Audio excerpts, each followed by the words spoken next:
ചൂടുള്ള രാത്രിയാണ്. എന്റെ ഒട്ടകത്തിന്റെ പുറത്ത് കയറിയിരുന്നു കൊണ്ട് ഡമസ്കസ് എന്ന് പറയുന്ന മൈലുകൾക്കപ്പുറമുള്ള രാജ്യം ലക്ഷ്യമാക്കിയിട്ട് പാതിരാ സമയത്ത് യാത്ര ചെയ്തു പോവുകയാണ്. അബ്ദുല്ലാഹി ഇബ്നു മുബാറക് റളിയല്ലാഹു തആല അൻഹു ഡമസ്കസിൽ ചെന്നു. ഐന മുവഫഖ്, ഐന മുവഫഖ്, ഐന മുവഫഖ്, എവിടെ മുവഫഖ്, എവിടെ മുവഫഖ്, എവിടെ എന്ന് ആ ഡമസ്കസിന്റെ പരിസരങ്ങളിൽ മുഴുവനും എന്ന് വിളിച്ചു ചോദിച്ചു. അവസാനം ഒരാൾ പറഞ്ഞു, അബ്ദുല്ലാ, ഈ ഡമസ്കസിൽ ഒരു മുവഫഖിനെ ഞങ്ങൾക്കറിയുള്ളൂ, ആ മുവഫഖിനെ നിങ്ങൾ അന്വേഷിക്കേണ്ട കാര്യമില്ലല്ലോ. അബ്ദുല്ലാഹി ഇബ്നു മുബാറക് റളിയല്ലാഹു അൻഹു ചോദിച്ചു, എന്തേ കാരണം? അവര് പറയുന്നു, അബ്ദുല്ലാ, ആ മുവഫഖ് ഒരു ചെരുപ്പ് കുത്തിയാണ്. അബ്ദുല്ലാ ഡമസ്കസിന്റെ കമ്പോളത്തിന്റെ മൂലക്കിരുന്നു കൊണ്ട്, ചെറിയ ഒരു ഓലപ്പുരക്കകത്തിരുന്നു കൊണ്ട് സമ്പന്ന വർഗത്തിന്റെ വില കൂടിയ ചെരുപ്പ് പൊട്ടിപ്പോകുമ്പോ ആ ചെരുപ്പ് തന്റെ കൈകൊണ്ട് തച്ചു കൊടുക്കുന്ന, തുന്നിക്കൊടുക്കുന്ന ജോലിയാണ് അബ്ദുല്ലാഹി ഇബ്നു മുബാറക് റളിയല്ലാഹു അൻഹു പറഞ്ഞു, മതി, എനിക്കാ മുവഫഖിനെ മതി, എനിക്കാ മുവഫഖിനെ കണ്ടാ മതി. അങ്ങനെ അബ്ദുല്ലാഹി ഇബ്നു മുബാറക് റളിയല്ലാഹു അൻഹു ആ മുവഫഖിനെ കാണാൻ വേണ്ടി ചെന്നു. അസ്സലാമു അലൈക്കും എന്ന് പറഞ്ഞപ്പോ സലാം മടക്കിയിട്ട് മുവഫഖ് പുറത്തേക്ക് ഇറങ്ങി വന്നു. മുഷിഞ്ഞ വസ്ത്രമാണ് മുവഫഖ് ധരിച്ചിരുന്നത്. ചെരുപ്പ് കുത്തിയാറി മുവഫഖ് ജോലി ചെയ്യുകയാണ്. അബ്ദുല്ലാഹി ഇബ്നു മുബാറക്കിനെ കണ്ടപ്പോ മുവഫഖ് ചോദിച്ചു, എന്തേ നിങ്ങൾ എവിടുന്നാ വരുന്നതെന്താ വന്നത്? അബ്ദുല്ലാഹി ഇബ്നു മുബാറക് റളിയല്ലാഹു അൻഹു ചോദിച്ചു, മുവഫഖേ, നിനക്ക് ഹജ്ജിന് പോകാൻ ആഗ്രഹമുണ്ടായിരുന്നോ? മക്കയും മദീനയും കാണാൻ നിനക്ക് കൊതിയുണ്ടായിരുന്നോ? ആ സമയത്ത് മുവഫഖ് അങ്ങോട്ട് കരയാൻ തുടങ്ങി. അബ്ദുല്ലാ, എന്ന മക്കയുടെയും മദീനയുടെയും കാര്യം വീണ്ടും നിങ്ങൾ ഓർമ്മിപ്പിക്കല്ലേ, എന്തേ കാരണമെന്ന് ചോദിക്കുമ്പോ മുവഫഖ് പറയുന്നു, അബ്ദുല്ലാ, ഒരു ദിവസം ഞാൻ ചെരുപ്പ് കുത്തുമ്പോ കിട്ടുന്ന നാണയത്തൊട്ടുണ്ടല്ലോ, ആ നാണയത്തൊട്ടെന്റെ വീടിന്റെ ചിലവിന് പോലും തികയാറില്ല. പിന്നെ എങ്ങനാണ് എന്റെ ഹബീബിന്റെ റൗള കാണാൻ ഞാൻ പോകുന്നത്?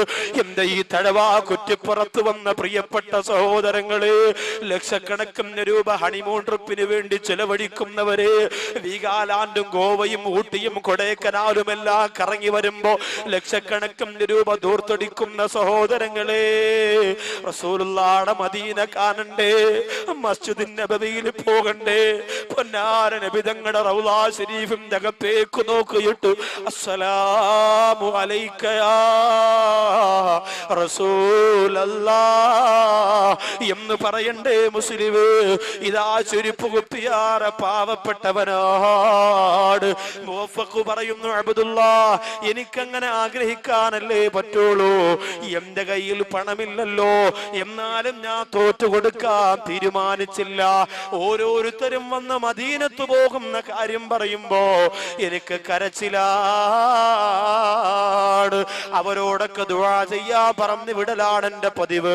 പക്ഷേ അബ്ദുല്ലാ, അങ്ങനെ ഓരോ ദിവസവും എനിക്ക് കിട്ടുന്ന നാണയത്തൊട്ട് ഒരു ചെറിയ ടിന്നിനകത്ത് ഞാൻ ഇട്ട് ശേഖരിച്ചു വെച്ചു. അബ്ദുല്ലാ, ആ ടിന്നിന്റെ പുറത്ത് അസ്സലാത്തു വസ്സലാമു അലൈക യാ റസൂലല്ലാഹ് എന്ന് എഴുതി വെച്ചു. അബ്ദുല്ലാ, പൈസ ഇട്ട് കൂട്ടി വെച്ചുകൊണ്ട് മോളെ കെട്ടിക്കാ പരിശ്രമിക്കുന്നവർ ആലോചിക്കണേ, പൈസ ഇട്ട് കൂട്ടി വെച്ചുകൊണ്ട് വാഹനമെടുക്കുന്നവർ ചിന്തിക്കണേ. അതുപോലെ ഒരു ആഗ്രഹമാണ് പൈസ ഇട്ട് കൂട്ടി വെച്ചുകൊണ്ട് റസൂലുള്ളാഹിയുടെ റൗള കാണാ. മുവഫഖ് എന്ന് പറയുന്ന ഈ സാധുവാര സഹോദരൻ ചെയ്തുകൊണ്ടിരിക്കുന്നത്. അബ്ദുല്ലാഹി ഇബ്നു മുബാറക് റളിയല്ലാഹു അൻഹുവിനോട് പറയുന്നു, അബ്ദുല്ലാ, അങ്ങനെ ഒരു ദിവസം 3 നാണയത്തൊട്ട് കിട്ടിയാൽ 2 നാണയത്തൊട്ട് ഞാൻ കൊണ്ടുവന്ന് ഈ പെട്ടിയിലേക്ക് ഇടുകയാണ്. എന്നിട്ട് ഒന്ന് മാത്രം എന്റെ പ്രിയപ്പെട്ട ഭാര്യന്റെ അടുത്ത് ഞാൻ കൊണ്ടുപോയി കൊടുക്കുകയാണ്. പല ദിവസവും ഞാൻ പട്ടിണി കിടന്നിട്ടുണ്ട്, എനിക്ക് ഭക്ഷണം വാങ്ങാനുള്ള പൈസയാണ് മക്കത്ത് പോകാനും മദീനത്ത് പോകാനും ഞാൻ മാറ്റിവെച്ചത്. അങ്ങനെ പൈസയല്ല തികഞ്ഞു എന്ന് ബോധ്യമായ ദിവസം ഞാൻ ആ പെട്ടി പൊട്ടിച്ചു അബ്ദുല്ലാ. എന്നിട്ട് അതിൻ്റെ അകത്തിരിക്കുന്ന നാണയത്തുട്ടുകൾ ഞാൻ എണ്ണി നോക്കി അബ്ദുല്ലാ. എനിക്ക് സന്തോഷമായി, എന്റെ ഹബീബിനെ കാണാ, എന്റെ മക്കത്ത് പോകാ പണമായല്ലോ എന്ന് പറഞ്ഞ് ഞാൻ സന്തോഷിച്ചു. അപ്പോഴാണ് എന്നോട് എന്റെ പ്രിയപ്പെട്ട ഭാര്യ പറഞ്ഞതിക്കാ, എനിക്ക് നിങ്ങളോടൊരു ആവശ്യം പറയാനുണ്ട്. ഞാൻ ഗർഭവതിയാണല്ലോ. ഗർഭവതിയായ ഭാര്യയുടെ ആഗ്രഹം നടത്തി കൊടുക്കൽ ഒരു ഭർത്താവിന്റെ കടമയാണ്. എന്ത് ഭക്ഷണം ചോദിച്ചാലും കൊണ്ടു കൊടുക്കണ്ടേ? തഴവയുടെ പരിസരത്തുള്ള ഭാര്യമാര് ഗർഭവതികളാകുമ്പോ നിങ്ങൾ എന്ത് ചോദിച്ചാലും കൊണ്ടുതരാ.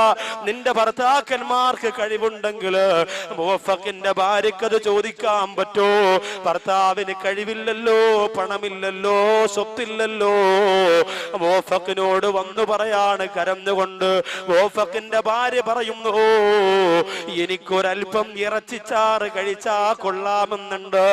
ആലോചിക്കണേ എന്റെ തഴവ കുറ്റിപ്പുറത്തുള്ള പെങ്ങളെ, 2 മാസം നീ ഗർഭവതിയാണെന്ന് ഭർത്താവ് പറയുമ്പോ ആപ്പിള് വേണോ, ഓറഞ്ച് വേണോ, പേരയ്ക്ക വേണോ, നീ ആവശ്യപ്പെടുന്നതല്ല നിന്റെ മുന്നിലേക്ക് ഈ ഭർത്താക്കന്മാര് കൊണ്ടുതരൂലേ?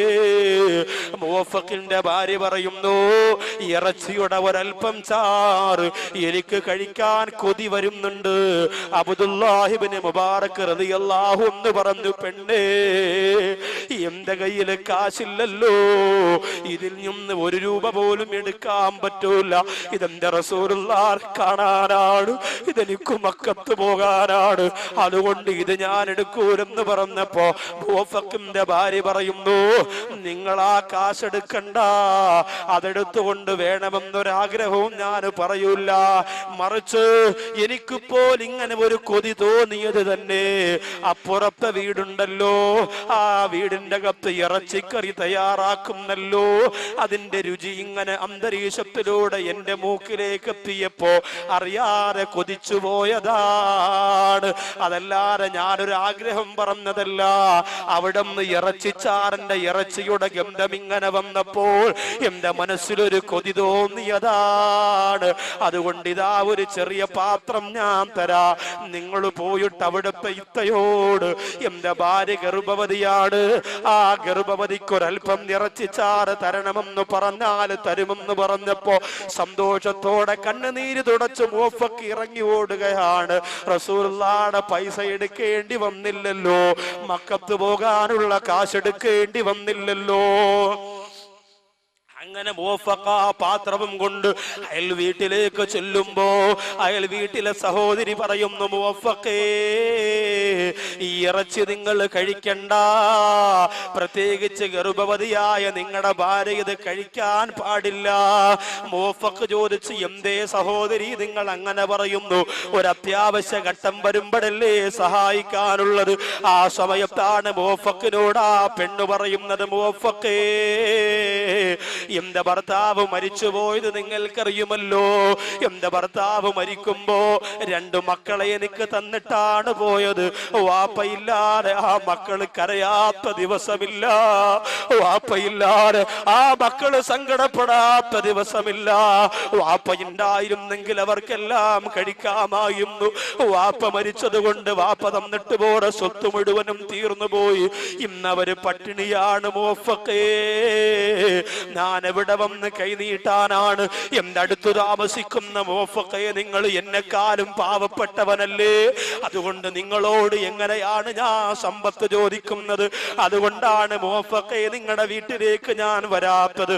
പിന്നെ എവിടെ നിന്നാണ് പെങ്ങളെ നിനക്ക് ഇറച്ചി എന്ന് ചോദിച്ചപ്പോ ആ പെങ്ങള് കരഞ്ഞുകൊണ്ട് പറയുന്നു, മുവഫക്കയെ എന്റെ മക്കള് ഒന്നും കഴിക്കാതെ കരഞ്ഞ് കരഞ്ഞ് കരഞ്ഞ് മരിക്കുമെന്നുറപ്പായപ്പോ അള്ളാഹുവിനെ സബക്കുലാക്കിയിട്ട് ഞാൻ എന്റെ വീട്ടിൽ നിന്ന് ഇറങ്ങി. മുവഫക്കേ എവിടെന്നെങ്കിലും എന്തെങ്കിലും കിട്ടുമെങ്കിൽ എന്റെ മക്കൾക്ക് കൊണ്ടുവന്ന് കൊടുക്കാമെന്ന് കരുതി ഞാൻ മരുഭൂമിയിലൂടെ നടന്നു പോകുമ്പോ കുറെ ദൂരത്ത് പക്ഷികളെന്തോ കൊത്തി വലിക്കുന്നത് കണ്ടു. മുവഫക്കേ പക്ഷികളെന്തോ കൊത്തി വലിച്ചുകൊണ്ടിരിക്കുന്നത് കണ്ടു. മുവഫക്കേ ഞാൻ അവിടെ ഓടിച്ചെന്ന് മുവഫക്കേ ചെന്ന് നോക്കുമ്പോ ഒരു ചത്തുപോയ കോവർ കഴുതയുടെ ശവമാണ് മുവഫഖേ.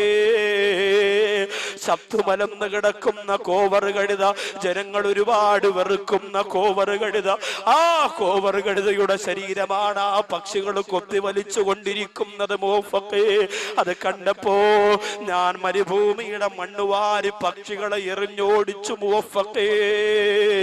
എന്നിട്ട് ഞാൻ തീരുമാനിച്ചു, എന്റെ മക്കൾക്ക് വേണ്ടി അള്ളാഹു തന്നതായിരിക്കാ, എന്റെ പിഞ്ചോമന മക്കൾക്ക് കൊടുക്കാൻ എന്റെ കരുണക്കടലാറ പടച്ചതമ്പുരാ തന്നതായിരിക്കാമെന്ന് പറഞ്ഞ് ആ കോവർ കഴുതയെ വലിച്ചെടുത്തു കൊണ്ടുവന്ന് കഴുകി വൃത്തിയാക്കി എന്റെ മക്കൾക്ക് കൊടുക്കാൻ ഈ വീട്ടിന്റെ അകത്ത് തയ്യാറാക്കുന്ന പാചകത്തിന്റെ സ്വാദാണ് നിങ്ങളുടെ ഭാര്യ അനുഭവിച്ചു കൊണ്ടിരിക്കുന്നത്. അല്ലാതെ ഇത് നിങ്ങൾക്ക് കഴിക്കാൻ പറ്റുന്ന മാംസമല്ല എന്ന് പറഞ്ഞപ്പോൾ അത് കേട്ട ഉടനെ മുവഫഖ് ഞെട്ടിത്തരിച്ചു പോയി, പൊട്ടിക്കരഞ്ഞു പോയി. മുവഫഖേ, ആ കോവർ കഴുതയുടെ മാംസമാണ് എന്റെ വീട്ടിന്റെ അകത്തുള്ള യതീമക്കൾക്ക് ഞാൻ കൊടുക്കുന്നതെന്ന് പറഞ്ഞപ്പോൾ കയ്യിലിരിക്കുന്ന ഇറച്ചിച്ചാറ് വാങ്ങാൻ കൊണ്ടുവന്ന പാത്രമില്ലേ, മുവഫഖ് ദൂരേക്ക് വലിച്ചെറിഞ്ഞില്ലേ.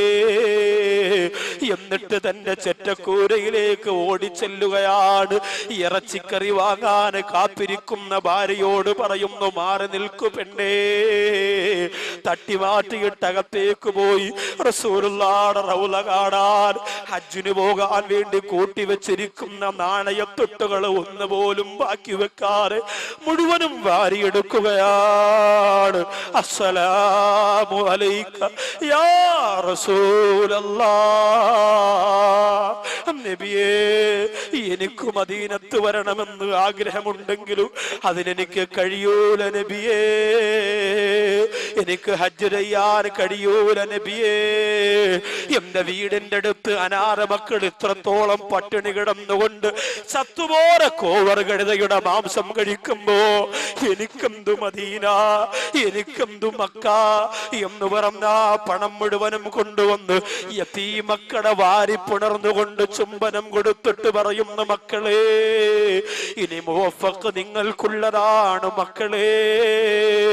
അറിഞ്ഞിരുന്നില്ല, ഞാൻ അറിഞ്ഞിരുന്നില്ല എന്ന് പറഞ്ഞുകൊണ്ട് ആ നാണയത്തൊട്ടുകൾ മുഴുവനും അനാഥ മക്കൾക്ക് സ്വറക കൊടുത്തിട്ട് കണ്ണീരോടെ തിരിച്ചിറങ്ങി വന്നു എന്ന് മുവഫഖ് അബ്ദുല്ലാഹി ഇബ്നു മുബാറക് റളിയല്ലാഹു അൻഹുവിനോട് പറയുമ്പോ അബ്ദുല്ലാഹി ഇബ്നു മുബാറക് രണ്ട് കൈയും പിരിച്ച് മുവഫഖിനെ വാരി പുണരുകയാണ്. എന്നിട്ട് പറയുന്നു, മുവഫഖേ, നീ ഹജ്ജിന് പോയില്ലെങ്കിൽ എന്താ, അള്ളാഹു നിന്നെ ഹാജിയായി പരിഗണിച്ചിരിക്കുന്നു മുവഫഖേ.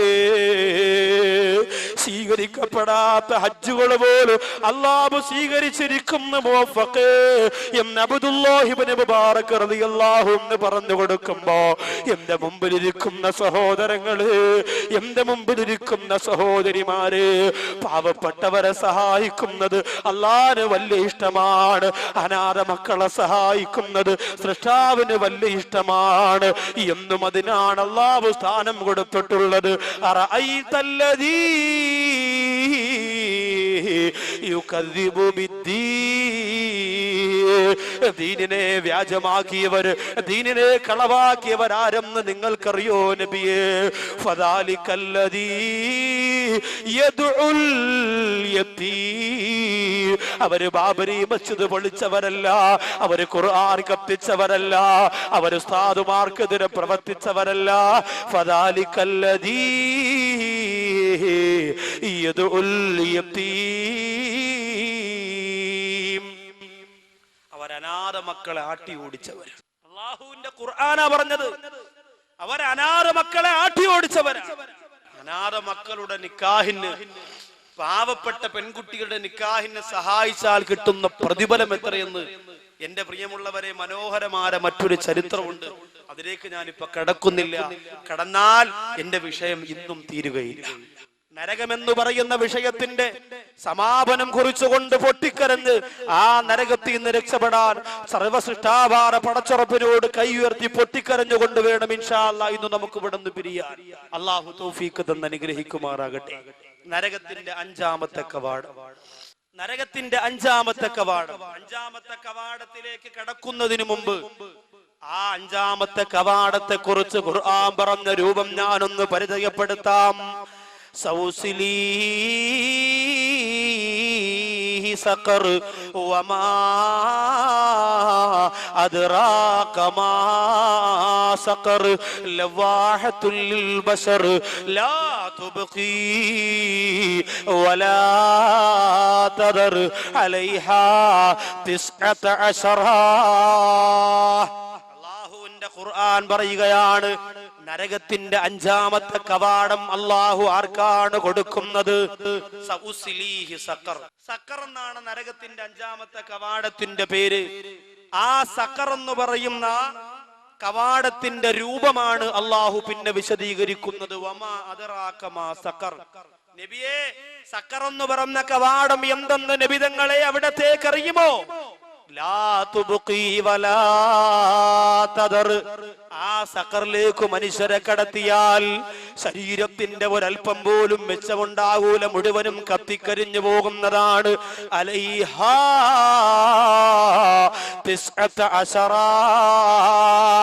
19 മലക്കുകളെ ആ സഖർ എന്ന് പറയുന്ന കവാടം നോക്കാൻ വേണ്ടി മാത്രം അള്ളാഹു പടച്ചിരിക്കുകയാണ്. 19 മലക്കുകളെ സഖർ എന്ന് പറയുന്ന കവാടത്തിൽ നിന്ന് കടന്നു വരുന്നവരെ നോക്കാൻ വേണ്ടി മാത്രം അല്ലാഹു പടച്ചിരിക്കുകയാണ്.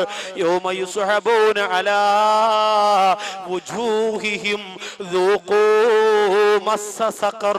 അല്ലാഹു പറയുകയാണ്, ഖുർആനാണ് ഈ ഓതുന്നത്. എങ്ങനെയാണ് അഞ്ചാമത്തെ കവാടത്തിലേക്ക് മനുഷ്യരെ കൊണ്ടുപോകുന്നതെന്നറിയോ? മൂക്കു കുത്തി വലിച്ചടച്ചു കൊണ്ടുപോകുമെന്നാണ്. യൗമ യുസ്ഹബൂ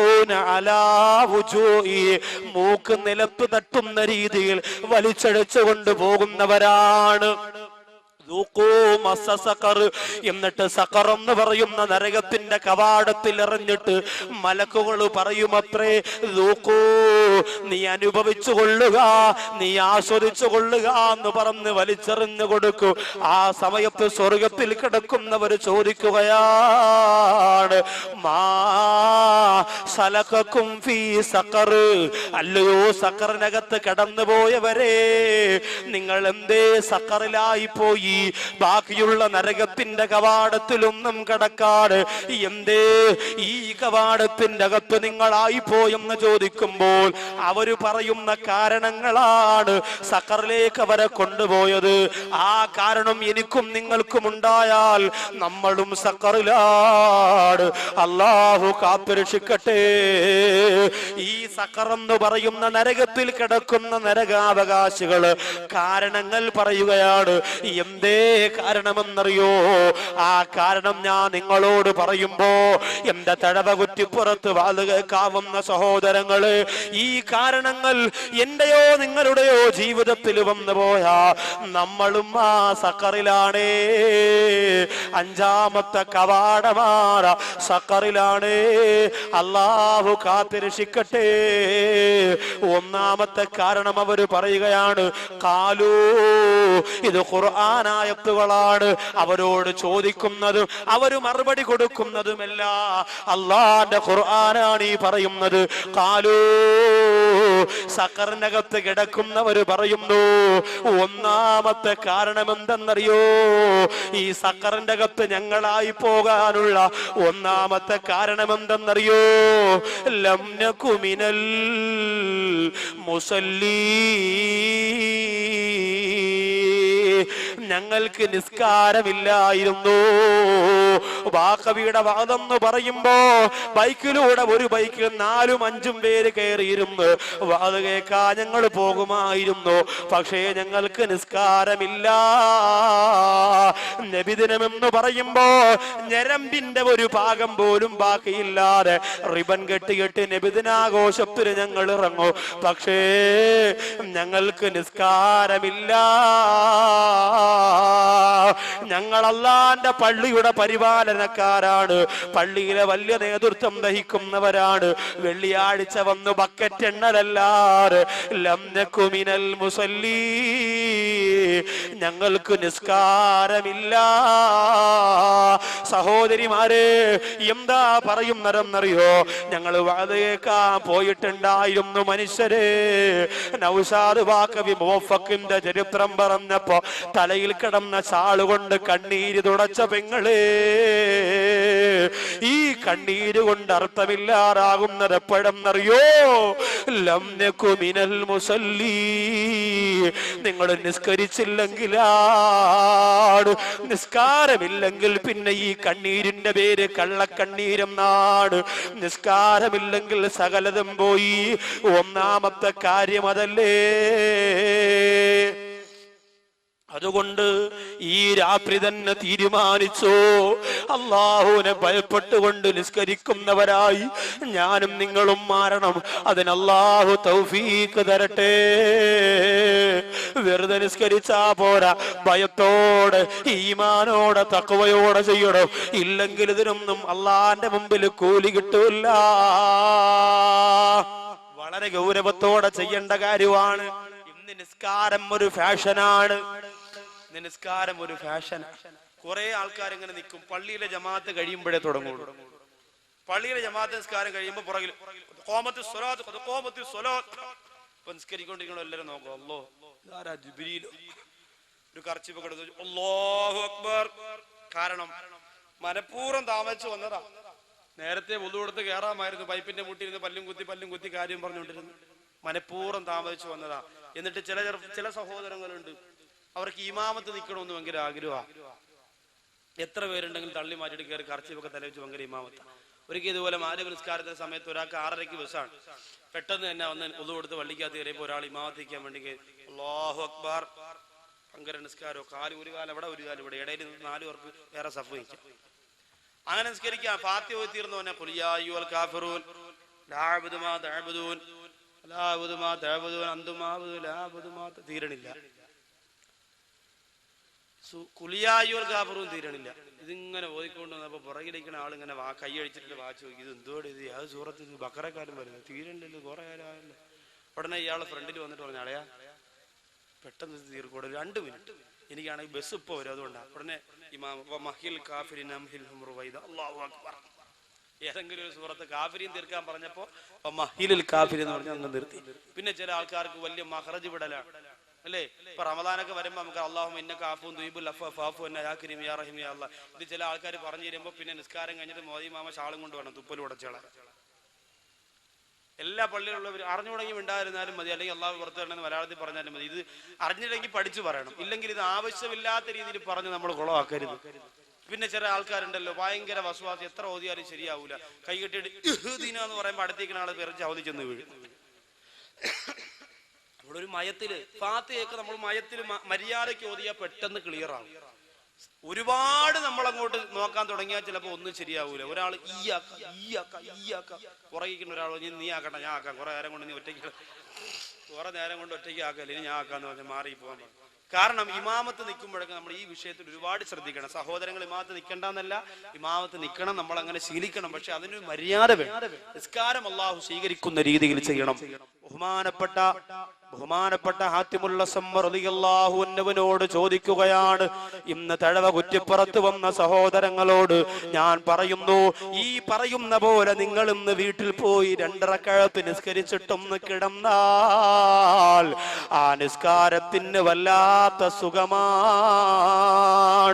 ഹാത്തിമുൽ അസ്സം റളിയല്ലാഹു അൻഹുവിനോട് നിങ്ങൾ എങ്ങനെയാണ് നിസ്കരിക്കുന്നതെന്ന് ചോദിച്ചപ്പോൾ ഹാത്തിമുൽ അസ്സം റളിയല്ലാഹു അൻഹു പറയുന്നു, നിസ്കാരത്തിന് സമയമായ എന്റെ ശരീരത്തെ ഞാൻ ശാന്തമാക്കി നിർത്തുകയാണ്. ഞാൻ പൂർണ്ണമായി എടുക്കുകയാണ്, എന്റെ ശരീരത്തെ ഞാൻ ശാന്തമാക്കി വെക്കുകയാണ്. എന്നിട്ട് നിസ്കാരത്തിന്റെ സ്ഥലത്തേക്ക് ഞാൻ ചെന്ന് നിൽക്കുകയാണ്. എന്നിട്ടോ കഅബാലയത്തിനെ എന്റെ മുമ്പിലാണെന്ന് ഞാൻ സങ്കല്പിക്കുമെത്രേ. ഇന്നിവിടുന്ന് പോകുന്നവർ നിസ്കരിക്കുമ്പോൾ കഅബാലയം എന്റെ മുമ്പിലാണെന്ന് സങ്കല്പിച്ചുകൊണ്ട് ഒരു 2 റക്അത്ത് നിങ്ങളൊന്ന് നിസ്കരിക്കുമോ? അല്ലാഹുവിന്റെ കഅബ എന്റെ മുമ്പിലാണെന്നൊന്ന് സങ്കല്പിക്കുമോ? എന്നിട്ടോ വജഅല സിറാ തഹ്ത ഖദമീ, എന്റെ കാൽപാദത്തിന്റെ ചോട്ടിലാണ് സിറാത്ത് പാലം എന്ന് ഞാൻ സങ്കല്പിക്കുമത്രേ. എന്റെ രണ്ട് കാലിന്റെ ചോട്ടിലാണ് സിറാത്ത് പാലം. എത്ര പേടിയായിരിക്കും ചിന്തിക്കണേ, എത്ര ഭയമായിരിക്കും ചിന്തിക്കണേ. വജഅലൽ ജന്ന, സ്വർഗത്തെ എന്റെ വലതുഭാഗത്താക്കും. മനോഹരമായ അരുവികളുള്ള, പറവകളുള്ള, പുഷ്പങ്ങളുള്ള, തോട്ടങ്ങളുള്ള, സൗന്ദര്യമുള്ള സ്വർഗം. ആ സ്വർഗം എന്റെ വലതുഭാഗത്താണെന്ന് ഞാൻ സങ്കല്പിക്കുമത്രേ. വജഅലന്നാർ, നരകമില്ലേ, ഇന്നലെയും ഇന്നുമായി വേദനയോടെ നാം പറഞ്ഞുകൊണ്ടിരിക്കുന്ന, ആളി പടർന്നുകൊണ്ടിരിക്കുന്ന നരകമില്ലേ, ആ നരകം എന്റെ ഇടതുഭാഗത്താണെന്ന് മനസ്സുകൊണ്ട് ഞാൻ സങ്കല്പിക്കും. വജഅല മലക്കുൽ മൗത്തി അസ്റായീൽ, ഖാബിദുൽ അർവാഹ് മലക്ക് അസ്റായീൽ അലൈഹിസ്സലാം എന്റെ പുറകിലാണ് എന്ന് ഞാൻ മനസ്സുകൊണ്ട് ചിന്തിക്കും. സലാം വീട്ടിയിട്ട് എന്റെ റൂഹ് പിടിക്കാൻ അസ്റായീലിന്റെ പുറകിൽ വന്ന് നിൽക്കാണെന്ന് ഞാൻ ചിന്തിക്കും. എന്നിട്ടാണ് ഞാൻ നിസ്കരിക്കുന്നത് എന്ന് ഹാത്തിമുൽ അസം റളിയല്ലാഹു തആല അൻഹു പറയുമ്പോ, എന്റെ സഹോദരങ്ങളെ, അങ്ങനെ ചിന്തിച്ച് നിസ്കരിക്കാൻ നിങ്ങൾക്ക് കഴിയുന്നുണ്ടോ? വാച്ച് നോക്കി, ക്ലോക്ക് നോക്കിയല്ലേ നമ്മൾ നിസ്കരിക്കുന്നത്? തലചൊറിഞ്ഞല്ലേ നമ്മൾ നിസ്കരിക്കുന്നത്? അസ്റായീൽ പുറകിലുണ്ടെന്ന് ചിന്തിച്ച്, സിറാത്ത് പാലത്തിന്റെ മുകളിലാണ് നീയെന്ന് ചിന്തിച്ച്, നരകമാണ് ഇടതുഭാഗത്തെന്ന് ചിന്തിച്ച് നിസ്കരിക്കാ എന്റെ പ്രിയപ്പെട്ട മുസ്ലിങ്ങളെ നമുക്ക് കഴിയണേ. ഒന്നാമത് പറഞ്ഞ വുളു പൂർണ്ണമായിട്ട് എടുക്കും. അങ്ങനെ തന്നെ എടുക്കണം. വുളു പൂർണ്ണമായിട്ട് തന്നെ എടുക്കണം. സഹോദരങ്ങളൊക്കെ, പ്രിയപ്പെട്ട ചെറുപ്പക്കാരോട് പറയുന്നു, പള്ളിയിൽ ബാത്റൂമിലേക്ക് നമ്മൾ മലമൂത്ര വിസർജനത്തിന് പോയാൽ നമുക്ക് നേരമില്ല. മൊബൈൽ ഇങ്ങനെ ചെവിയിൽ ഇങ്ങനെ വെച്ചതാ, ഇങ്ങനെ ഒരു കൈ ഇങ്ങനെ ചെവിയിലും ഒരു കൈ ഇങ്ങനെ സിബിലുമാണ്. അല്ലെ ഞാൻ ബാത്റൂമിലാണോ? ഓക്കട പിന്നോട് ഓക്കട. നിസ്കരിക്കാൻ വേണ്ടി വരുമ്പോഴും അങ്ങനെ തന്നെ. നല്ലതുപോലെ മൂത്രം പോയി തീരുന്നതിന് മുമ്പ് നാം എല്ലാം ക്ലിയർ ആക്കി കഴുകി ശുചിയാക്കി ഉളു കൊടുക്കാൻ വേണ്ടി വന്ന് ഈ പൈപ്പിന്റെ ചോട്ടിലുള്ള കല്ലിലേക്ക് ഇരിക്കുമ്പോൾ 2 തുള്ളി അങ്ങ് വീഴും. അപ്പൊ ഞാൻ പറയാം, അൽഹംദുലില്ലാ, ഒരു ചെറിയ റാഹത്ത് കിട്ടി. റാഹത്തല്ല മോനെ, കറാഹത്ത കിട്ടാൻ മോനെ. ഇത് 2 തുള്ളി വീണത് നജസല്ലേ? നിന്റെ വസ്ത്രത്തിലേക്കാണ് ഇത് വീണത്. സുജൂദിൽ പോകുമ്പോ ബാക്കിയുള്ള എല്ലാ തുള്ളിയും പോകുമ്പോ സുബ്ഹാന റബ്ബിൽ അഅ്ലാ, എന്ത് രസമാണ്, വലിയ ആശ്വാസമായി. ആലോചിച്ചേ, ഇത് ആർക്ക് വേണ്ടിയുള്ള നിസ്കാരമാണ്? ഇന്ന് ആർക്ക് നേരമില്ല. ബൈക്കിൽ പോണ കണ്ടിട്ടില്ലേ, ചെവിതാ ഇങ്ങനെ, ഞാൻ തടവ തിരിഞ്ഞിട്ട് അങ്ങനെ തിരിയാ ബൈക്കിൽ തല ഇങ്ങനെ. ഇതിനാണ് യഥാർത്ഥത്തിൽ തല തിരിഞ്ഞു എന്ന് പറയാം. ഇതാണ് തല തിരിഞ്ഞത്. സഹോദരിമാർക്ക് വരെ അങ്ങനല്ലേ, വീട്ടിൽ മലക്കറി എരിയുമ്പോഴും മീൻ കണ്ടിക്കുമ്പോഴൊക്കെ ഇങ്ങനെ മത്സ്യം എടുത്ത് ഇന്ന് അയലയാടി കിട്ടിയ തല ഇങ്ങനെ വെച്ചിരിക്കും. മൊബൈൽ ഇവിടെ ഇങ്ങനെ ഫെവിക്കോൾ വാങ്ങിച്ച് തേച്ചങ്ങ് വെച്ചാൽ മതി. മൊബൈൽ എപ്പോഴും ഇങ്ങനെ 24 മണിക്കൂർ ഇങ്ങനെ. നമുക്ക് ആവശ്യത്തിന് വേണം, അത്യാവശ്യത്തിന് വേണം, അതൊക്കെ ശരിയാണ്. പക്ഷെ പള്ളിക്കകം പോലും സുജൂദിലേക്ക് പോകുമ്പോ സൈലന്റ് ആക്കി മൊബൈൽ ഇങ്ങനെ ബെല്ല് കത്തി. ഉടനെ പറയാം, അളിയാ നിസ്കാരത്തിലാണ്, സലാം വിട്ടിട്ട് വിളി, അസ്സലാമു അലൈക്കും, അല്ലാഹു അക്ബർ. ഇതാരും നമ്മൾ നിസ്കാരത്തിനോട് കാണിക്കുന്ന ഗൗരവക്കുറവാണ്, ഖൗഫില്ലായ്മയാണ് ഞാൻ ഈ പറയുന്നത്. അപ്പൊ ഒന്നാമത്തെ അതാണ്. എല്ലാം ഉണ്ട്, പക്ഷെ നിസ്കാരമില്ല. എല്ലാ കാര്യത്തിലും മിടുക്കനാണ്, പക്ഷെ നിസ്കാരം എന്ന് പറയുന്ന കാര്യമില്ല.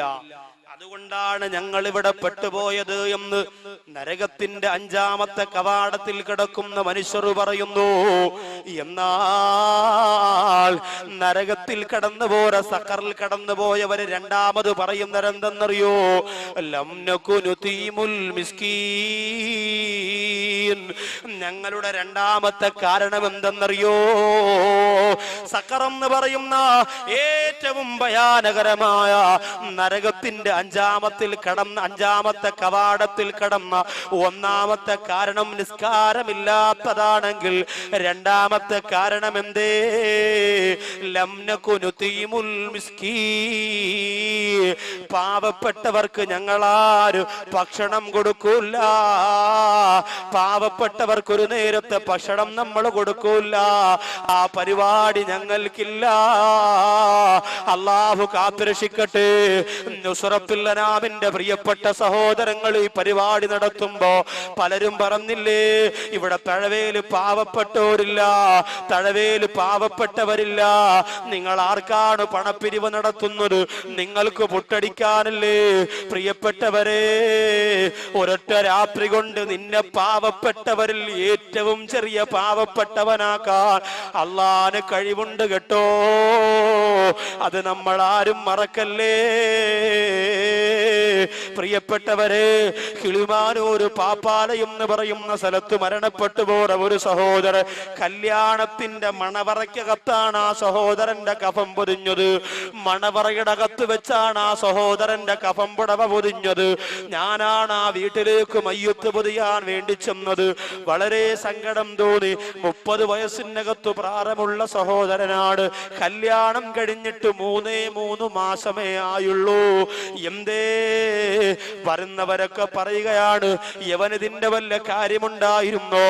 ഞാൻ ചോദിച്ചു, ഉപ്പാ, ഈ സഹോദരൻ മനഃപൂർവ്വം മരിച്ചതല്ലല്ലോ, അള്ളാന്റെ തീരുമാനമായപ്പം മരണപ്പെട്ടു പോയതല്ലേ. ആ സമയത്താണ് അവര് പറയുന്നത്, ഉസ്താദേ, ഇവന് മാരകമായ രോഗമായിരുന്നു, 3 വർഷത്തിൽ കൂടുതൽ ജീവിച്ചിരിക്കൂലാന്ന് 2 വർഷത്തിന് മുമ്പ് RCCയിലെ തിരുവനന്തപുരം RCCയില് വിദഗ്ധനായ ഡോക്ടർ സർട്ടിഫിക്കറ്റ് കൊടുത്ത രോഗത്തിനുടമയായിരുന്നു യവൻ. പിന്നെന്തിനാണ് പെണ്ണ് കെട്ടാൻ പോയത്? പിന്നെന്തിനാണ് നിക്കാഹിന് പോയത്? ആ പെണ്ണിന്റെ ജീവിതവും നശിച്ചു പോയില്ലേ എന്ന് പറഞ്ഞുകൊണ്ട് അവര് കരയുമ്പോൾ, ആ അടക്കമെല്ലാം കഴിഞ്ഞ് ആ വീട്ടിലേക്ക് വന്നു. പ്രിയപ്പെട്ട സഹോദരന്റെ മരണപ്പെട്ടു പോയ സഹോദരന്റെ ഭാര്യയെ വിളിച്ച് കാര്യം തിരക്കിയപ്പോ, ഇയാൾക്ക് രോഗമായിരുന്നോ എന്ന് നീ അറിഞ്ഞായിരുന്നോ എന്ന് ചോദിക്കുമ്പോ കരഞ്ഞുകൊണ്ട് പറയുന്നു, ഉസ്താദേ, എന്റെ വീട്ടില് ഞങ്ങള് 4 പെമ്മക്കളാ, ഞങ്ങള് 4 പെമ്മക്കളായിരുന്നു ഉസ്താദേ. എനിക്ക് വാപ്പച്ചിയില്ല. എന്റെ ഉമ്മ പ്രസവിച്ചതോടെ വാപ്പച്ചി മരിച്ചുപോയി. എന്റെ ഉമ്മയാണ് എന്റെ 3 യുക്തമാരെയും നിക്കാഹ് ചെയ്യിപ്പിച്ചേക്കാൻ ഓടി നടന്നത്. എല്ലാ പള്ളികളിലും പോകുമായിരുന്നു. ഒരുപക്ഷെ നമ്മുടെ ജുമഅത്ത് പള്ളിയുടെ മുമ്പിൽ വരെയും വന്നിട്ടുണ്ടാവും. നമ്മൾ അറിയില്ലല്ലോ, നമുക്ക് നേരമില്ലല്ലോ. ജുമാ നിസ്കാരം കഴിഞ്ഞ സലാം വീട്ടിയിട്ട് ദുനിയാവിന്റെ കാര്യത്തിനിറങ്ങി ഓടുമ്പോ കർച്ചീപ്പും വിരിച്ച് മുമ്പിലിരിക്കുന്നവരെ ശ്രദ്ധിക്കാൻ പലപ്പോഴും നമുക്ക് സമയം കിട്ടാറില്ലല്ലോ. അങ്ങനെ ആ പെങ്ങള് പറയുന്നു, എന്റെ 3 ഇത്തച്ചിമാരെയും എന്റെ ഉമ്മയാണ് കഷ്ടപ്പെട്ടുകൊണ്ട് ഓരോ പള്ളികളിൽ പോയി ഓരോരുത്തരെയും കണ്ടു പണപ്പിരിവ് നടത്തിയിട്ട് നിക്കാഹ് ചെയ്യിപ്പിച്ചത്. അങ്ങനെ എന്റെ ഉമ്മ ഒരുപാട് കഷ്ടപ്പെട്ട് ജീവിച്ചവരാണ്. നമ്മളൊക്കെ രാത്രി കിടക്കുമ്പോ ഉമ്മ അടുത്തു വന്നിരുന്നു പലപ്പോഴും കരയാറുണ്ട്. അവസാനം എന്റെ നിക്കാഹിന്റെ സമയമായപ്പോ, ഉസ്താദേ, എന്റെ ഉമ്മിച്ചാന്റെ കാല് മുറിച്ചു. ഷുഗർ ബാധിച്ചുകൊണ്ട് എന്റെ ഉമ്മാന്റെ കാല് മുറിച്ചു. മറ്റേ കാലും സുഖമില്ലാത്തത് കൊണ്ട് ഇനി വടിവിണ്ട് പോലും നടക്കാൻ പാടില്ല എന്ന് ഡോക്ടർ പറഞ്ഞു. അങ്ങനെ എന്റെ ഉമ്മ ഒറ്റപ്പെട്ടുകൊണ്ട് വീടിനകത്ത് കഴിഞ്ഞു. ഉസ്താദേ, എന്നും എന്റെ മുഖത്ത് നോക്കിയിട്ട് ഉമ്മ പറയും, നീ ഭാഗ്യം കെട്ടവളാണ് പെണ്ണേ, നിന്നെ പ്രസവിച്ചതിന്റെ അന്ന് വാപ്പ മരിച്ചില്ലേ, നിന്റെ നിക്കാഹിന് സമയമായപ്പോ എന്റെ കാല് പോയില്ലേ, ഇനി എങ്ങനെയാണ് മോളെ പുര നിറഞ്ഞു നിൽക്കുന്ന നിന്നെ പറഞ്ഞു വിടുക എന്ന് ചിന്തിച്ചുകൊണ്ട് പൊട്ടിക്കരഞ്ഞപ്പോ, ഉസ്താദേ, ഒരുപാട് ദിവസം ഞാൻ മനസ്സുകൊണ്ട് ആത്മഹത്യ ചെയ്യാൻ ആഗ്രഹിച്ചു പോയതാണ്. പക്ഷേ ഈമാനില്ലാതെ മരിച്ചുപോയി നരകം കിട്ടുമെന്ന് പേടിച്ചുകൊണ്ടാണ് അത് ചെയ്യാത്തത്. അവസാനം എന്നോടൊരു സുഹൃത്ത് വന്നു പറഞ്ഞു, പെണ്ണേ, സ്ത്രീധനം വേണ്ട, കൈമണി വേണ്ട, അച്ചാരം വേണ്ട, ഒരു നിക്കാഹിന് ഒരുങ്ങിക്കോ. ചെറുക്കനെ കണ്ടിഷ്ടപ്പെട്ടാൽ 1 രൂപ പോലും വാങ്ങാതെ നിന്നെ കെട്ടാനൊരുക്കമാണെന്ന് പറഞ്ഞപ്പോ ഞാനത് സമ്മതിച്ചു. അന്ന് എന്നെ കാണാൻ ഈ രോഗം പിടിച്ച സഹോദരനാണ് വന്നത്. കണ്ടിഷ്ടപ്പെട്ടിട്ട് അവസാനം എന്നോട് അയാള് പറഞ്ഞു, പെണ്ണേ, ഏത് സമയത്തും മരിക്കുമെന്ന് ഡോക്ടർ പറഞ്ഞ് ചികിത്സ നിർത്തിയ ശരീരമാണ് എന്റേത്. അതുകൊണ്ട് എപ്പോഴും ഞാൻ മരിച്ചു പോകാ. 3 വർഷം വരെ ഡോക്ടർ ജീവിച്ചിരിക്കാൻ സാധ്യതയുണ്ടെന്ന് പറഞ്ഞെങ്കിൽ പ്രതീക്ഷയൊന്നുമില്ല. അതുകൊണ്ട് കുറഞ്ഞ കാലത്തിനിടയ്ക്ക് എനിക്കും നിനക്കുമാരി വിവാഹ ജീവിതത്തിൽ ഏർപ്പെടാ. ഞാൻ മരിച്ചാൽ എനിക്ക് വേണ്ടി ദുആ ചെയ്യുന്ന ഒരു ഭാര്യ, അള്ളാന്റെ അനുഗ്രഹം കൊണ്ടൊരു കുഞ്ഞിനെ തന്നാൽ എനിക്ക് വേണ്ടി ദ്വാരക്കുന്ന ഒരു കുഞ്ഞ്, ഇതാണ് എന്റെ ആഗ്രഹം. നിനക്ക് നിക്കാഹിന് സമ്മതമാണോ എന്ന് ചോദിച്ചപ്പോ ആ പെണ്ണു പറയും, ഉസ്താദേ, എന്റെ ഉമ്മയോട് പറയാറ്, എന്റെ ഇത്തമാരോട് രോഗത്തിന്റെ കാര്യം പറയാറ്, ആരോടും പറയാറ്, അള്ളാഹു ചിലപ്പോ രോഗം മാറ്റിക്കൊടുത്തെങ്കിലോ എന്ന് പറഞ്ഞ് കണ്ണീരോടെ ദുആ ചെയ്ത് ഞാൻ ആ നിക്കാഹിന് സമ്മതം മൂളി ഉസ്താദേ. അവിടെയും അള്ളാഹു എന്നെ തോൽപ്പിച്ചു കളഞ്ഞല്ലോ. 3 വർഷം പോയിട്ട് 3 മാസം പോലും എനിക്ക് ആ പ്രിയപ്പെട്ടവന്റെ കൂടെ ജീവിതം നയിക്കാൻ കഴിഞ്ഞില്ലല്ലോ. 3 കോടി രൂപയ്ക്ക് മക്കളുടെ കല്യാണത്തിന് ഭക്ഷണം വെച്ച് വിളമ്പുന്ന പണക്കൊതിയന്മാര് പഠിച്ചോ. ആ പാവപ്പെട്ട പൊന്നുപോള കണ്ണീരുണ്ടല്ലോ, ആ കണ്ണീരിന്റെ ശാപം നമ്മുടെ തലയൊന്ന് പോകൂല പണക്കൊതിയന്മാരെ. അള്ളാഹു എന്നെയും നിങ്ങളെയും കാത്തുരക്ഷിക്കട്ടെ. ഇത് നൗശാദ് ബാക്കവി പറയുമ്പോ ഈ സംഘടന എതിർക്കുന്ന ചില ആൾക്കാർ പറയും, ബാക്കവിക്കത് പറയാ, ഉസ്താദുമാരാണ് പണം കൊണ്ട് കല്യാണം നടത്തുന്നത്. എന്റെ പ്രിയപ്പെട്ടവരാണ്, എന്റെ മുമ്പിൽ ഇന്നലെയും ഇന്നുമായി നിറഞ്ഞിരിക്കുന്നവരോട് ഞാൻ പറയുകയാണ്, എന്റെ കുടുംബ ജീവിതം നിങ്ങൾക്ക് പരിശോധിക്കാ. വാപ്പ മരിച്ചു പോര, പാവപ്പെട്ട സൗന്ദര്യമില്ലാത്ത 4-5 പെൺമക്കളെ കൊണ്ട് പൊറുതിമുട്ടിപ്പോര കുടുംബത്തിൽ നിന്ന് ഒരു പെൺകുട്ടിയാണ് നൗശാദ് ബാക്കവി വിവാഹം കഴിച്ചത്. ഇതെന്തിനാണ് ഞാൻ നിങ്ങളോട് പറയുന്നതെന്നറിയോ? ഇതെന്തിനാണ് പറയുന്നതെന്നറിയോ? എന്റെ ശബ്ദം കേൾക്കാൻ ഓടിയെത്തിയ എന്റെ പ്രിയപ്പെട്ട ചുണക്കുട്ടന്മാരുടെ മനസ്സിന്റെ കത്ത് പാവപ്പെട്ടവരോടൊരു കനിവ് തോന്നാ, സാധുക്കളോടൊരു കനിവ് തോന്നാൻ വേണ്ടിയാ പറയുന്നത്. ബാക്കിയുള്ള 2 കാര്യങ്ങൾ കൂടി പെട്ടെന്നൊന്ന് പറയാനുണ്ട്. 6ാമത്തെ കവാടം, നരകത്തിന്റെ 6ാമത്തെ കവാടത്തിന്റെ പേര് ഹാവിയ എന്നാണ്.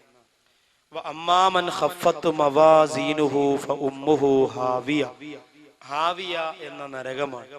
നന്മയും തിന്മയും അള്ളാഹു തൂക്കി നോക്കുമ്പോൾ തിന്മയുടെ ഭാരം കൂടുതലും നന്മയുടെ ഭാരം കുറവും ആർക്കാണോ അവർക്കാണ് ഹാവിയ എന്ന നരകം അള്ളാഹു കൊടുക്കുന്നത്. 7ാമത്തെ നരകത്തിന്റെ കവാടത്തിന്റെ പേര്. അപ്പൊ ഈ നന്മയുടെ ഭാരം കൂടാൻ നമ്മളെ കൊണ്ട് പറ്റുന്നതൊക്കെയും ചെയ്യണം. തിന്മയുടെ ഭാരം കൂടാൻ ഉള്ള കാര്യങ്ങൾ ഒഴിവാക്കിയിട്ട് തിന്മയുടെ ഭാരം കുറയ്ക്കാനുള്ള ശ്രമം നടത്തണം. അള്ളാഹുവിന്റെ പള്ളിക്കകത്തിരുന്ന് സംസാരിക്കുന്നത് തിന്മയുടെ ഭാരം കൂട്ടും. ഇന്ന് പള്ളിക്കകത്ത് വളഞ്ഞിരുന്നാണ് രാഷ്ട്രീയ ചർച്ച, പള്ളിക്കകത്ത് വളഞ്ഞിരുന്നാണ് വസ്തു കച്ചവടം. ഇനി മറ്റേ വസ്തു എന്തരാടെ, ഇതിന്റെ എന്തരാടെ, 50,000 ഇങ്ങോട്ട് താടെ, 25,000 അങ്ങോട്ട് താടെ, ഇതൊക്കെ പള്ളിക്കകത്തിരുന്ന. ഇത് നാളെ അള്ളാഹുവിന്റെ പരലോകത്ത് നന്മ തിന്മ തൂക്കുമ്പോൾ തിന്മയുടെ ഭാരം ഒരുപാട് കൂടുന്നതിന് കാരണമാകും. അള്ളാഹു അനുഗ്രഹിക്കട്ടെ.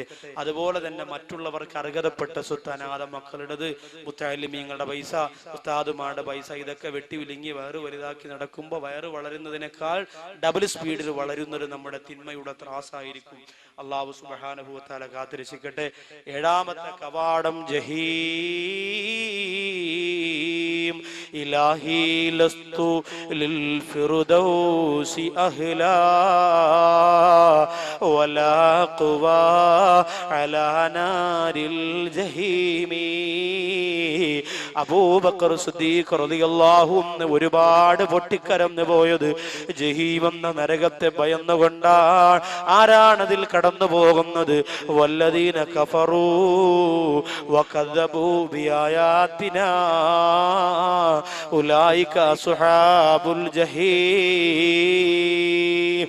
അവിശ്വസിക്കുന്നവരും അള്ളാഹുവിന്റെ ദൃഷ്ടാന്തങ്ങളെ വ്യാജമാക്കുന്നവരും ജഹീം എന്ന നരകത്തിന്റെ ഉടമകളാണ്. അള്ളാഹു കാത്തുരക്ഷിക്കുമാറാകട്ടെ. ദൃഷ്ടാന്തം എന്ന് പറയുന്നത് ഏറ്റവും വലിയ ദൃഷ്ടാന്തം തന്നെയാണ് മനുഷ്യർ. നമ്മുടെ കണ്ണും നമ്മുടെ കാതും നമ്മുടെ ശരീരവും ഒക്കെ ഏറ്റവും വലിയ ദൃഷ്ടാന്തമാണ്. അൽ ഹിക്മത്തു ഫീ മഖ്ലൂഖാത്തില്ല എന്ന് പറയുന്ന ഗസാലി ഇമാമിന്റെ ഒരു മഹത്താര ഗ്രന്ഥമുണ്ട്. ആ ഗ്രന്ഥം പഠിച്ചാൽ അതിനകത്ത് കണ്ണിനെ കുറിച്ച്, കാതിനെ കുറിച്ച്, ഇമയെ കുറിച്ച്, കണ്ണുനീരിനെ കുറിച്ച്, ആകാശത്തെ കുറിച്ച്, ഭൂമിയെ കുറിച്ച് ഒരുപാട് ദൃഷ്ടാന്തങ്ങള്, അള്ളാഹുവിന്റെ ദൃഷ്ടാന്തങ്ങളെ വിശദീകരിക്കുന്നുണ്ട്. അതൊക്കെ മനസ്സിലാക്കുക. നാഥൻ നമ്മെ മനസ്സിലാക്കി നമുക്ക് ജീവിച്ച് അള്ളാഹിന്റെ പൊരുത്തം വാങ്ങാൻ തൗഫീക്ക് തരുമാറാകട്ടെ. എല്ലാ സഹോദരങ്ങളും ഇരുന്നു കൊണ്ട് തന്നെ 33 സലാത്ത് ചൊല്ലുക. അത് കഴിഞ്ഞിട്ട് നമുക്ക് എഴുന്നേറ്റ് ഇൻഷാ അല്ലാഹ് ദുആ ചെയ്യാം. നാഥൻ സ്വീകരിക്കട്ടെ. സല്ലല്ലാഹു അലാ മുഹമ്മദ് സല്ലല്ലാഹു അലൈഹി വസല്ലം സല്ലല്ലാഹു അലാ മുഹമ്മദ് സല്ലല്ലാഹു അലൈഹി വസല്ലം സല്ലല്ലാഹു അലാ മുഹമ്മദ് സല്ലല്ലാഹു അലൈഹി വസല്ലം സല്ലല്ലാഹു അലാ മുഹമ്മദ് സല്ലല്ലാഹു അലൈഹി വസല്ലം സല്ലല്ലാഹു അലാ മുഹമ്മദ് സല്ലല്ലാഹു അലൈഹി വസല്ലം സല്ലല്ലാഹു അലാ മുഹമ്മദ് സല്ലല്ലാഹു അലൈഹി വസല്ലം സല്ലല്ലാഹു അലാ മുഹമ്മദ് സല്ലല്ലാഹു അലൈഹി വസല്ലം സല്ലല്ലാഹു മുഹമ്മദ് സല്ലല്ലാഹു അലൈഹി വസല്ലം. സ്വലാത്ത് ആരും ഒഴിവാക്കരുത്. ഇത്രയും പേര് ചൊല്ലുമ്പോൾ ഇതൊരു വലിയ സമ്മാനമാണ് നബിതങ്ങൾക്ക്. ഇതിന്റെ ബർക്കത്ത് കൊണ്ട് നമ്മുടെ ദുആ അല്ലാഹ് സ്വീകരിക്കണം. അതിനെല്ലാവരും ചൊല്ലും. സല്ലല്ലാഹു അലാ മുഹമ്മദ് സല്ലല്ലാഹു അലൈഹി വസല്ലം സല്ലല്ലാഹു അലാ മുഹമ്മദ് സല്ലല്ലാഹു അലൈഹി വസല്ലം സല്ലല്ലാഹു അലാ മുഹമ്മദ് സല്ലല്ലാഹു അലൈഹി വസല്ലം സല്ലല്ലാഹു അലാ മുഹമ്മദ് സല്ലല്ലാഹു അലൈഹി വസല്ലം സല്ലല്ലാഹു അലാ മുഹമ്മദ് സല്ലല്ലാഹു അലൈഹി വസല്ലം സല്ലല്ലാഹു അലാ മുഹമ്മദ് സല്ലല്ലാഹു അലൈഹി വസല്ലം അലൈഹി വസല്ലം സല്ലല്ലാഹു അലാ മുഹമ്മദ് സല്ലല്ലാഹു അലൈഹി വസല്ലം. സഹോദരിമാരെ ഭാഗത്ത് 1-2 പേര് ചെല്ലണം. നിർബന്ധമൊന്നുമില്ല. താല്പര്യമുള്ളവരുണ്ടെങ്കിൽ നബിതങ്ങളുടെ ഈ സലാത്തിനെ സാക്ഷി നിർത്തിയിട്ട് ഉസ്താദേ ഇത് ആ വിവാഹിതയാകാൻ പോകുന്ന പെൺകുട്ടിക്കുള്ളതാന്ന് പറഞ്ഞ് മാറ്റിവെക്കാനുണ്ടെങ്കിൽ കൊടുത്തേക്ക്. നിർബന്ധമില്ല. സന്മനസ്സോടുകൂടി താല്പര്യത്തോടുണ്ടെങ്കിൽ മാത്രം. ഇല്ലെങ്കിൽ വിഷമമൊന്നുമില്ല. അവസാനം ചോദിച്ചു എന്ന് മാത്രമേ ഉള്ളൂ. സല്ലല്ലാഹു അലാ മുഹമ്മദ് സല്ലല്ലാഹു അലൈഹി വസല്ലം സല്ലല്ലാഹു അലാ മുഹമ്മദ് സല്ലല്ലാഹു അലൈഹി വസല്ലം സല്ലല്ലാഹു അലാ മുഹമ്മദ് സല്ലല്ലാഹു അലൈഹി വസല്ലം സല്ലല്ലാഹു അലാ മുഹമ്മദ് സല്ലല്ലാഹു സല്ലല്ലാഹു അലാ മുഹമ്മദ് സല്ലല്ലാഹു അലൈഹി വസല്ലം സല്ലല്ലാഹു അലാ മുഹമ്മദ് സല്ലല്ലാഹു അലൈഹി വസല്ലം സല്ലല്ലാഹു അലാ മുഹമ്മദ് സല്ലല്ലാഹു അലൈഹി വസല്ലം സല്ലല്ലാഹു അലാ മുഹമ്മദ് സല്ലല്ലാഹു അലൈഹി വസല്ലം. എല്ലാവരും എഴുന്നേറ്റ് നിൽക്കു സഹോദരങ്ങളൊക്കെ. സല്ലല്ലാഹു അലാ മുഹമ്മദ് സല്ലല്ലാഹു അലൈഹി വസല്ലം സല്ലല്ലാഹു അലാ മുഹമ്മദ് സല്ലല്ലാഹു അലൈഹി വസല്ലം സല്ലല്ലാഹു അലാ മുഹമ്മദ് സല്ലല്ലാഹു അലൈഹി വസല്ലം. സലാത്തു വസ്സലാമു അലൈക യാ റസൂലല്ലാഹ് സലാത്തു വസ്സലാമു അലൈക യാ റസൂലല്ലാഹ് അസ്സലാത്തു വസ്സലാമു അലൈക യാ സയ്യിദി യാ ഹബീബല്ലാഹ് ബിദില്ലി ബിഇഫ്ലാസി بفقري بفاقتي إليك رسول الله أمسيت أهرب. الحمد لله الحمد لله رب العالمين. اللهم صل على سيدنا محمد وعلى آل سيدنا ومولانا محمد. അല്ലാഹുവേ, 1 കോടി പ്രാവശ്യം അൽഹംദുലില്ലാ പറഞ്ഞാലും മതിയാവുകയില്ല.